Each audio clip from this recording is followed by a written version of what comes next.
This is Tread Boldly, Leadership Lessons from the Saints, with Father Nathan Cromly.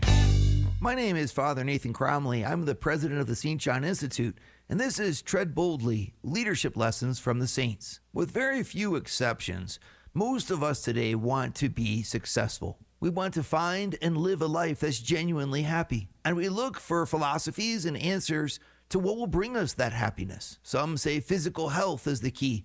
Others cite relationships as the most important. Some point to God. And for those who are in positions of leadership, the question becomes even more pointed and important. After all, it's the role of the leader to bring people to success. How do we define it?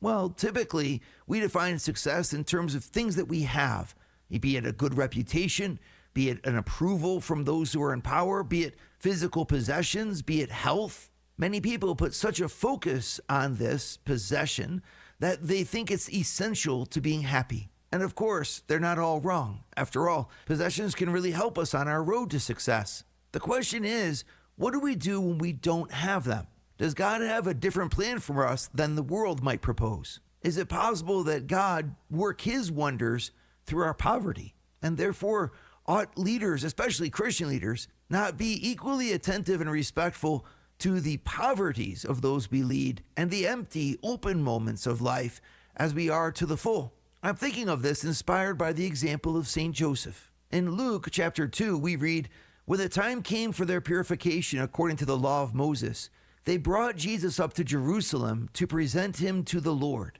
Now, most of us today don't really understand what that presentation meant, but in fact, St. Joseph was obeying God's command given back in the Old Testament that the firstborn male born to any animal, including human beings, be sacrificed back to God, be consecrated back to God, offered back to God, because any power that's been given to us, any blessing that's been given to us, has been given to us by God, who is the source of all that constitutes our success. And so to remind them of this, at the birth of their greatest joy, a firstborn son, God commands that they take that son back to the temple and offer him back to the Father. Symbolic of that offering, of course, is their slaughter of 2 young turtle doves, recognizing by that sacrifice that God has all the rights, that God is sovereign, and offering God the homage that is his due from every creature. And St. Joseph does this even with his son, Christ. Now, thinking about this from the inside, this is a really tremendous action. I mean, it's one thing, for example, to have a child, which is absolutely fantastic already, but another thing for your child to be the Son of God. What a blessing. It's a blessing beyond words. Joseph just went from being an obscure carpenter in Nazareth to being a man whose face and visage would decorate the churches of the entire world. God's blessing had just lifted him to a level of importance, maybe you could say greater than any other man in the entire world. He was the spouse of the Virgin Mother of God and the foster father of God's only begotten Son. Perhaps this is why God's commandment being fulfilled by Joseph in the presentation of the temple is so significant. He takes that blessing and he offers it back to God. He surrenders the blessings that God has given him.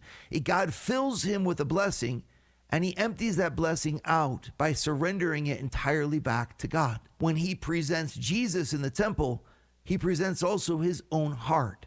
And as he offers his son to the Father by the sacrifice of these 2 turtle doves, he's also offering his own heart in homage. And then, having offered him, having presented him to the Father in the temple, he's given his son back and asked to rear the child in the name of God. God shows us through St. Joseph that great riches can really only be held in genuine spiritual poverty. It's only when we've surrendered God's blessings entirely to his will that we have the right to use them.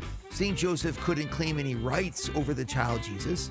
All those rights belong to God. And so by surrendering his heart beyond any possessions or possessiveness, he became able to receive this greatest of all miracles, the presence of his Son. Christian leaders are called to do the same, to tread boldly into the emptiness that comes on the other side of emptying ourselves so there's no room for anything but love.